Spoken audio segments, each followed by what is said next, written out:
Hey everybody, I hope you're enjoying these daily Bible studies that we're doing.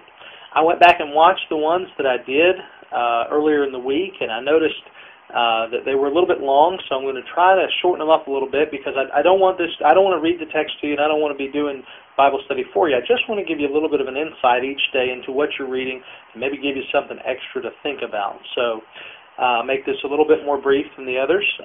Again, today we're in John chapter 3, starting at verse 22, and we're going to John chapter 4 and verse 3. So John chapter 3, verse 22, through John chapter 4 and verse 3.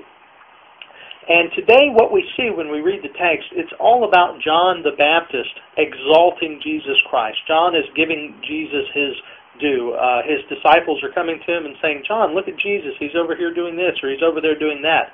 And John says to his disciples, look, that's what's supposed to happen. Jesus is supposed to be lifted up. And for Jesus to increase, I must decrease. And that's what I want us to think about today as we're reading the text, is that for God to increase in our lives, we have to humble ourselves. The more we remain prideful, the more we lift ourselves up, the more God is pushed down and the less influence He has over our lives. One of the professors I had in school made an illustration like this. He said, in your heart, there's only one throne. And on that throne, only one person can sit at a time. And it's either going to be you or it's going to be the Lord. Anytime you feel like you should be sitting on the throne, you've got to ask the Lord to get up and move out of the way.